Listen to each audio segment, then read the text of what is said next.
Hello everyone, and welcome back to the Hi-Fi Corner with Ken McCall of the Jazz Vinyl Audio File.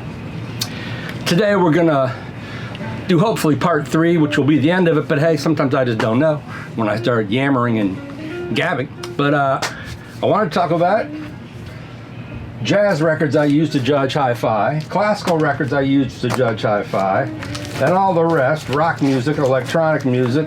This is all classical music. This stuff over here is free jazz music. It's not really free jazz. I don't know what people call it. There's nothing free about it. It's not like in a box, 4/4 time, we all play the same thing in unison. Free jazz, it's not free. There's definitely patterns going on and people are listening to each other and responding. They are just not beholden to playing inside the box. Now granted, you have to learn to play inside the box before you can play outside the box. There's an amazing Albert Ayler record called My Name is Albert Ayler, or This is Albert Ayler. And it's Albert Ayler playing his thing over a really straight and square, I believe, Swedish trio. And it's very jarring to hear him go, and even he's kind of in because they're in, but it's jarring to hear him play. You know, it's not like up to spiritual unity levels, but it's still very free by comparison of what else was happening in the early 60s. But I'm progressing in advance. Anyway, let's talk about some, as I said in one of my other videos, anybody can have their favorite records they use to judge hi-fi. It's just records that you know extremely well, but it does help to know what you're listening for, as Herb Brecker has said to me before. You have to know what you're listening for to judge hi-fi. Generally speaking, when we listen to a record on a, I have my reference system, all the gear I know extremely well. That's my reference, and the way I understand what a new component is doing is to put that new component within my reference system and see how everything changes. See how it reacts against my reference. Like I just reviewed this amazing Technics amplifier, and then I compared it to the Air EX 2.0 I have here in house. I didn't compare it to my Shindos, but I've had the Air and I've reviewed that. So you get to know the sound of all these things.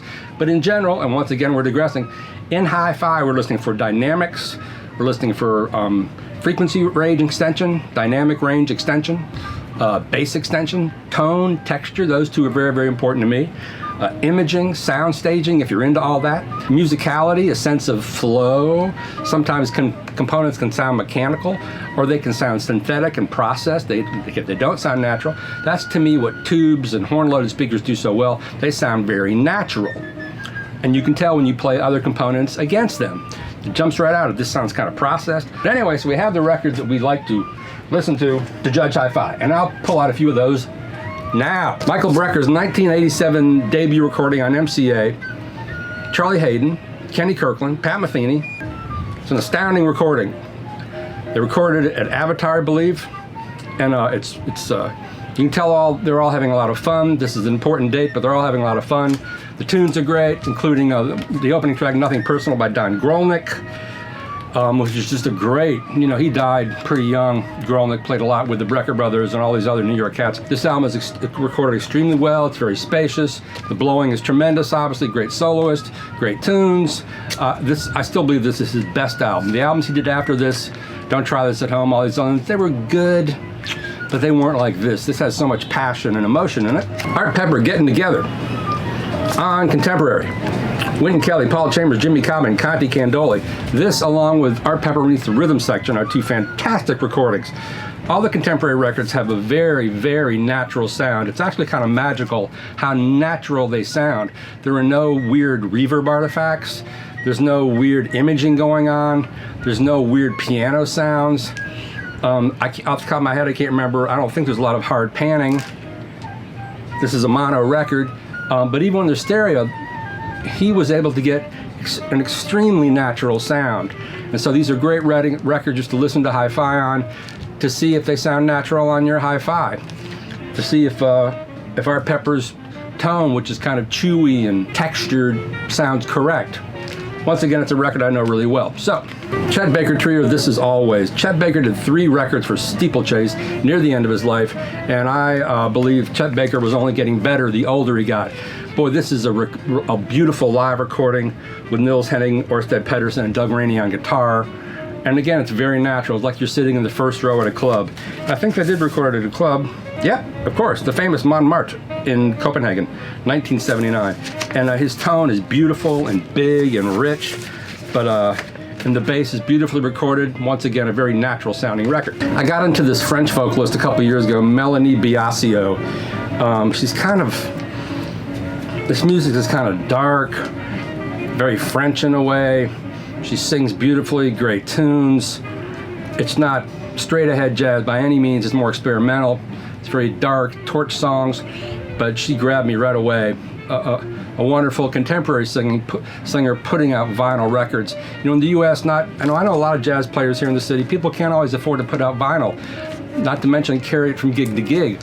It's just too high of a proposition, so a lot of people don't. Even though it seems in the UK and Europe, they're able to record vinyl with no problem. Like the whole big new British jazz scene, all that stuff on Gearbox and Brownswood and whatever, it's all available on vinyl. But England is much smaller than the US, and I also think the pressing cost and the whole process must be just cheaper. I know Emma Jean Thackeray produced, mastered, did her whole recording in her home. And people do that here as well. I know Nate Wood is out in Brooklyn. He's building a studio in his basement. Very well-known guy for doing mastering and recording.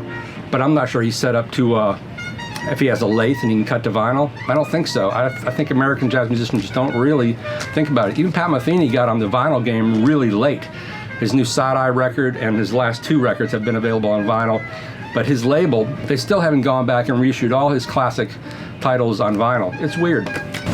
Speaking of vocalists, Cassandra Wilson on JMT. These records are very hard to find.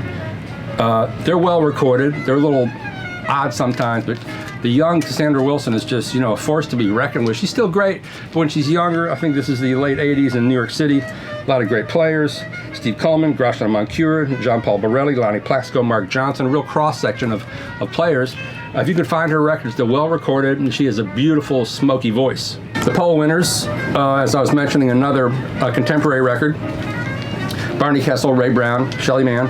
All the poll winners' records sound fantastic. They're just fantastic sounding records and extremely well performed. There's that air of the West Coast, but there's a lot of meat, and they swing their butts off. Great record. Not sure where I found this record. It's a Sam Rivers with Warren Smith on drums, Joseph Daly on tuba. These are, I wouldn't call this free jazz. I don't know what you call this stuff. Avant-garde, I guess. Really well recorded. Very dynamic records, very fun to listen to, hard to find, on Circle Records. Gotta have Ella Fitzgerald, of course. This is Ella Fitzgerald on Verve, sings the Rodgers and Hart songbook. I love her. All her records on Verve from the late 50s, early 60s are all essential. They're all great. There's nothing wrong with any of them.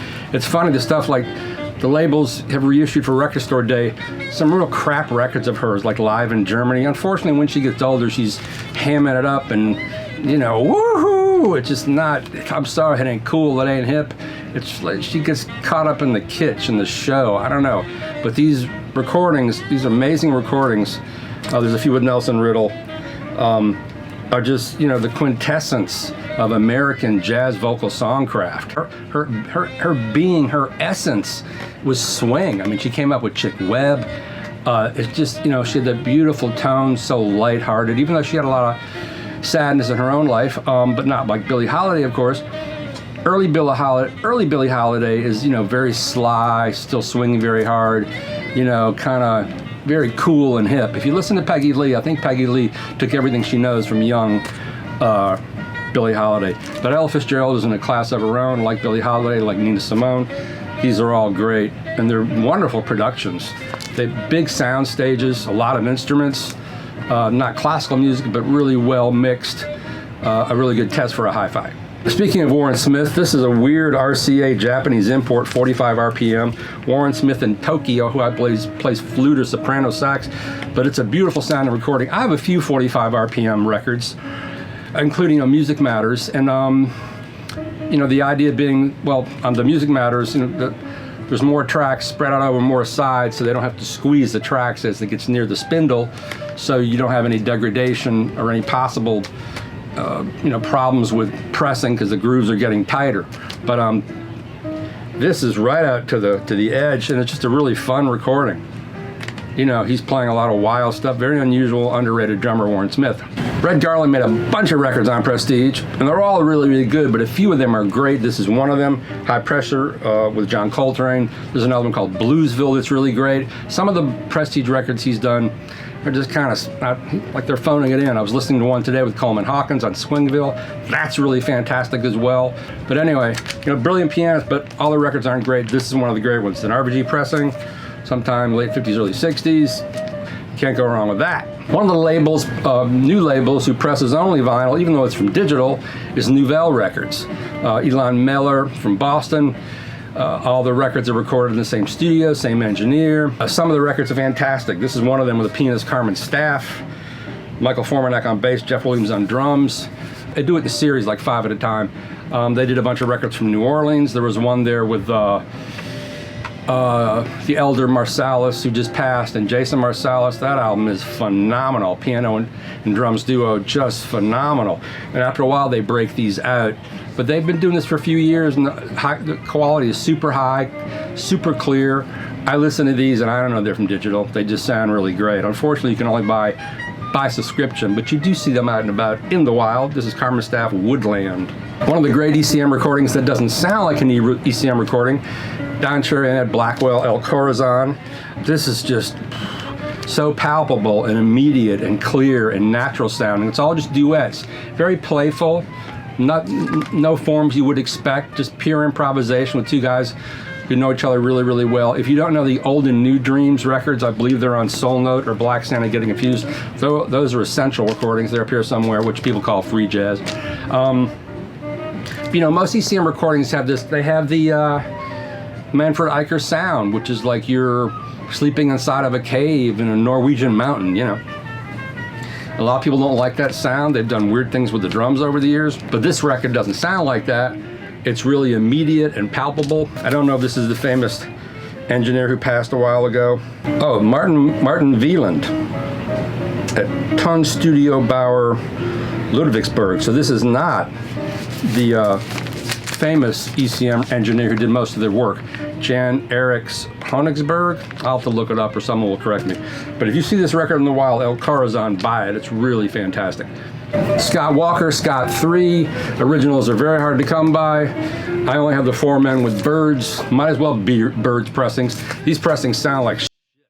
They do a horrible job, I'm sorry, but they're the only ones who are doing these titles in the moment. There is so much non-fill on this record, which I didn't know what the term was. I talked to Joe Harley next week. We have a Joe Harley interview coming up. It sounds like, because Midnight Blue, my Kenny Burrell record, had that.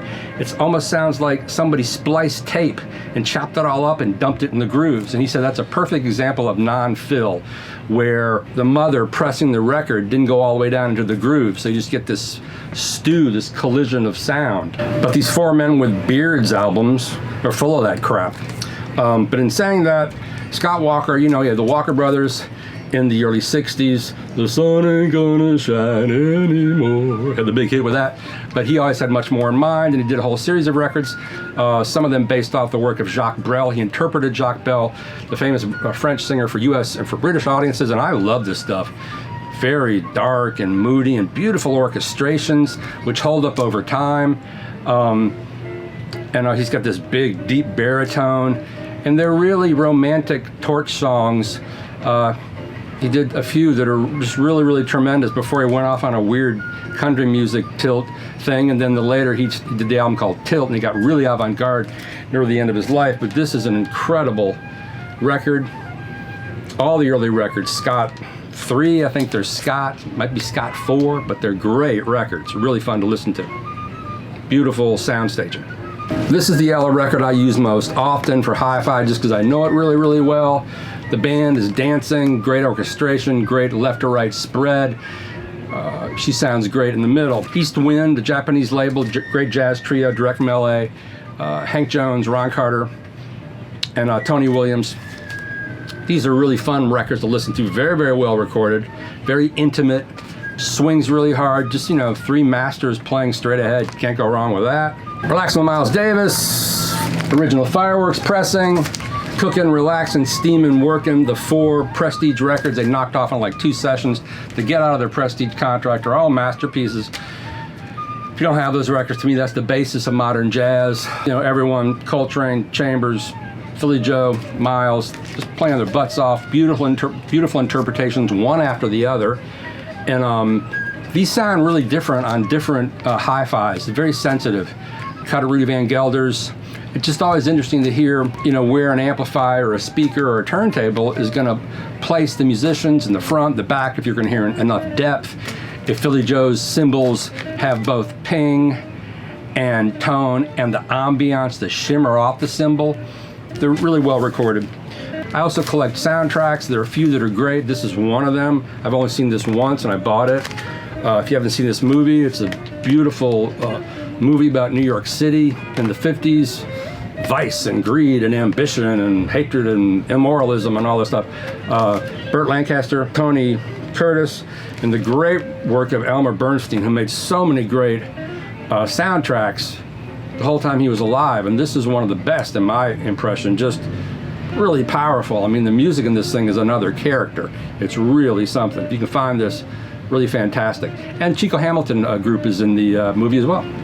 Shelly Man 234 on Impulse. Rudy Van Gelder, beautiful recording. There's one tune in here, might be Take the A Train, where they're constantly playing with the tempo, and it's really kind of a mind blower. But just, Shelly Man didn't make any bad records, whatever label he was on. Even as he got older, all his records are really great. I think I showed some of those earlier. So that's worth looking out for. One of the first jazz records I ever got, Billy Cobham, Spectrum, Tommy Bolin, Jan Hammer, Lee Sklar. Just, you know, a classic of the fusion genre. Great compositions like Spectrum and Lalise. Amazing drumming, powerful, you know, beautiful recording. Just a killer record all the way around. You know, where the Mahavishnu records are really crummy recordings, except for the one they released called the Trident Sessions, which was going to be their third solo album that never came out. They put it on CD. That sounded really good. The first two Mahavishnu, nothing, the Intermounting Flame and Birds of Fire, which I love those records. They sound like dog meat. I think they were recorded in 30th Street. You know, everyone praises 30th Street. I don't know sometimes. But I'm not sure where this is recorded, but man, this is a storming record. Great, great jazz fusion. Another one of these great jazz trio-like records with Tommy Flanagan and Tony Williams. On Bayside, another Bayside Bay Ridge, another great Japanese label. If you can find these Japanese recordings of jazz musicians in the 70s and 80s, man, buy them, because they are really something. The recordings are just phenomenal. Super dynamic, beautiful tone, very intimate, powerful recordings. Frank Sinatra. I mean, what can you say about Frank Sinatra? These are wonderful recordings, amazing arrangements. Frank Sinatra is kind of the great I am, you know, I mean, it's just, you know, his artistry is so incredible. If you have a problem with his lifestyle or whoever he was or some of the album covers, I have one where he's doing that, you know, it's kind of lascivious. The man was an incredible artist. Boy, and I don't think we'd have any jazz singers without Frank Sinatra. Frank and Ella are my favorites. His tone, his phrasing, I mean, whoa, the guy could put some serious emotion into songs. This is part of the Torch Song Trilogy, I guess you'd call it. Only the Lonely, Wee Small Hours, Where Are You? Another great contemporary of Art Pepper, Smack Up. Okay, I have a bunch of classical recordings I use. I don't know that much about classical, but I'm kind of going through them all now. I listen to them. The ones that sound the most natural have the best dynamics, have the best imaging. And the ones I like the music are really great. Of course, everybody likes Bartok and Berez. I know I do. Hindemith. I recently got into the Wagner Ring Cycle, which is unbelievable on a good hi-fi. The Die Valkyrie, the original Decca recordings with Solti. Those are almost indescribable how powerful they are. Those orchestras play like, sometimes the orchestra sounds like one crazy guy. So intense. And Kristen Flagstad, beautiful, beautiful vocalist. I don't know anything about classical. I couldn't tell you where to start.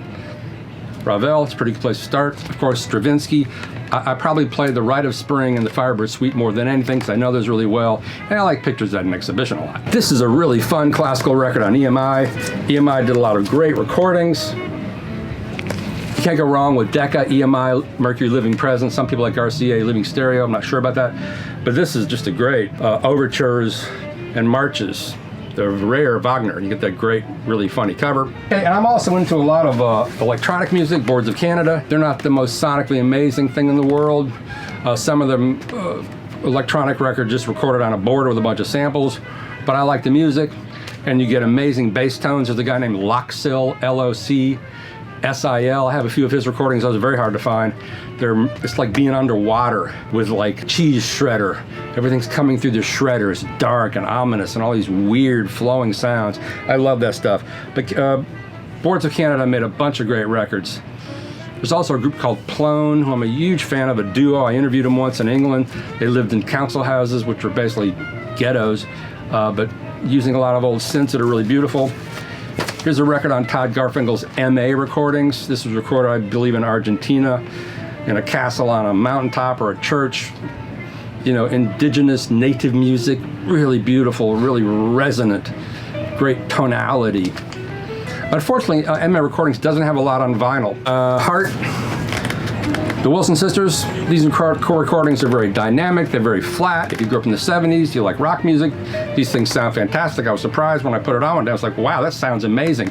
There's no weird tunnel effect, there's no they're just really fat and big and very natural sounding. James Newton Howard and Friends, essentially with Toto, David Paik, Jeff Beccaro, beautifully recorded. This is an early Sheffield Labs record. Audiophiles laugh at it, a lot of people laugh at it.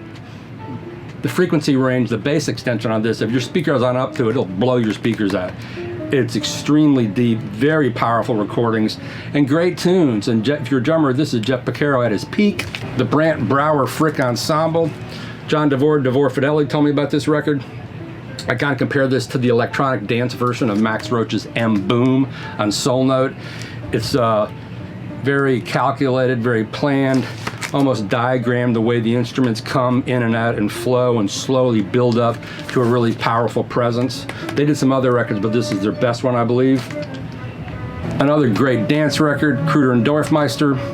It's just great dance music, very hip, kind of reggae based. I think Horace Andy's on some of this. Slinky, funky, cool guitarist, great female vocalist, deep throbbing bass lines, as they say. Record store date 2021, Steal It In. There we go, welcome to my neighborhood. One day I will drop a bomb on those cocks. Everything Must Go and Two Against Nature came out. These are great recordings, really well mastered for vinyl.